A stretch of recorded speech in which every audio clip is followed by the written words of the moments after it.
What if you could represent the entire sequence of numbers or even letters with just 2 dots? That's the power of Elixir's ranges. In this video, we'll demonstrate how to use both integer and code point ranges to build the foundation of a chessboard.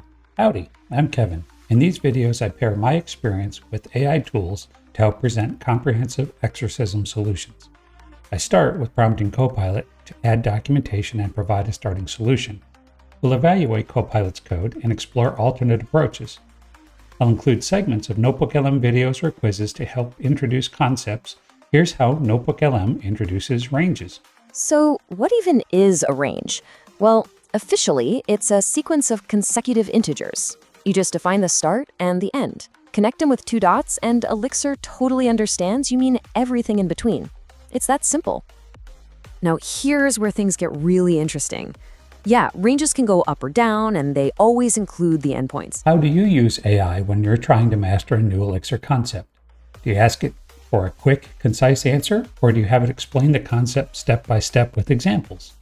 Let me know your preferred learning style in the comments. So our first little challenge here is to define the horizontal rows, which are called ranks. And the whole goal is to represent all 8 of those rows without typing out that clunky list we just saw. And the solution? Well, it's just beautifully simple. We implement the rank range function, and it just returns 1.8. That's it. We've just declaratively described the numbers 1 through 8.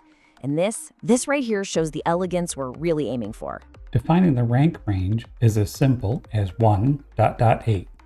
This is the syntactic sugar that's very nice over top of the range.new function. Ranges have a step. So if you wanted to step by every other, every third, you could put a step of 3 and you'd get 1, 4, and 7. There's a third argument to range.new for that same step feature. Ranges also very, very conveniently will let you go the other way around, in which case they're saying step by -1, so 8, 7, 6, 5, 4. Range 1 through 8, that's perfect. And that brings us to our next task. The challenge here is a bit different. How do we represent a sequence of letters in an idiomatic Elixir way? I mean, we can't just type quote A, quote, dot, dot, quote, H, quote. It doesn't work like that. The key is to understand that under the hood, computers represent every single character, A, B, even your name, as a unique number. We call it a code point. And Elixir gives us this really handy question mark syntax to get that underlying number. So QA, QH creates a range, not of letters, but of the numbers that represent the letters A through H. It's the exact same logic we used for integers, just applied to characters. The file range is very similar to the first, but we have to remember that ranges are sequences of integers. So we can't just encode the letters, we need the integer versions or code points for those letters. Question mark A is how you would get the code point for the capital letter A, an integer all the way up to the code point for H, which is also an integer. So this is correct. What you'd probably also see, given that this function is so short, is to make it a single line. And we'll do that the same for here, the rank range, since that's also this short. Okay, task number 3. The challenge is pretty straightforward. Take that 1.8 range we defined in our rank_range function and turn it into an actual list of numbers. And this is where the Enum module just shines. We simply call our rank range function to get the range, and then we pipe that result directly into Enum.toList. And boom, Elixir iterates over the range for us and builds the exact list we need. No loops, no manual creation, just a clean, beautiful, functional transformation. Turning a range into a list is as simple as taking the range and giving it to the Enum.toList function. One change I would make to what Copilot provided here is I would use the pipe operator here that says take that range and pipe it to toList. Using range notation instantly communicates your intent to a future developer, an inclusive sequential series of integers. It's a single expression, not a complex loop or a manually entered list.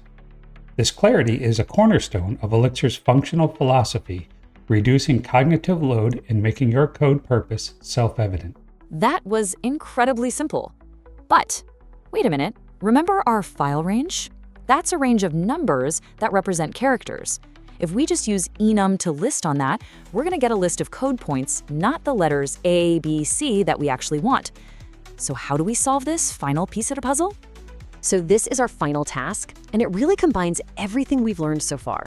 The challenge isn't just to convert the range to a list, but to transform each item within that list from a number into a string.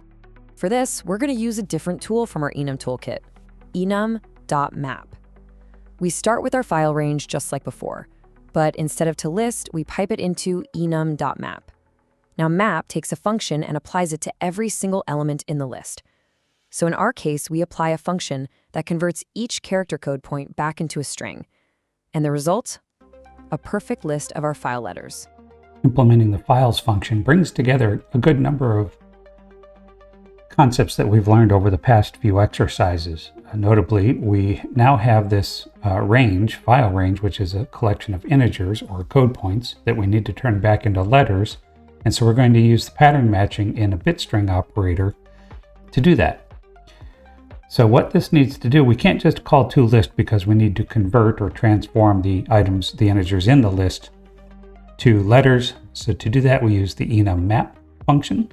That'll take every integer in this file range, so the code points for A through H. It will transform them with this function, which is going to say turn this into an ASCII letter, and that will result in our list.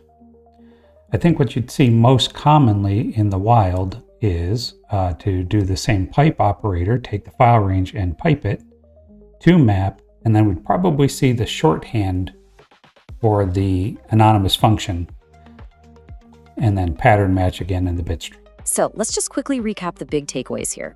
First, use ranges for any sequence of consecutive numbers or characters. Second, let the enum module do all the heavy lifting of transforming those ranges into the data you need. And most importantly, get into the habit of thinking declaratively. Don't tell Elixir how to build the list. Just tell it the rule and let the language do the work for you. Well, this exercise is called Chessboard, but we didn't actually get to see the chessboard. So I've added some code here. Starting point is print board, and it says for each, so this is another enum function, value in the rank range. Then for each number in the file range, write out the square. And the square, the first thing we have to do is determine what colors to use.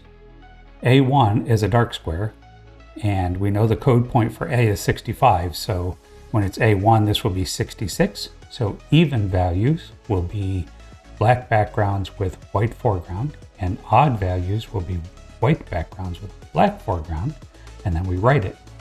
And then after each file, we put a new line. So how that looks is,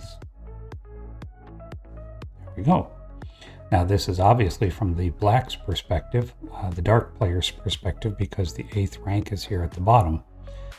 You would need to do something to invert that up here. The simplest thing would be to use the range from 8 down to 1 instead. And there you get the board from white's perspective. Hit the like button if this video was in your range of helpful content. Subscribe to keep your learning in the right sequence. Dive into the playlist to build your Elixir expertise one powerful function at a time. See you there.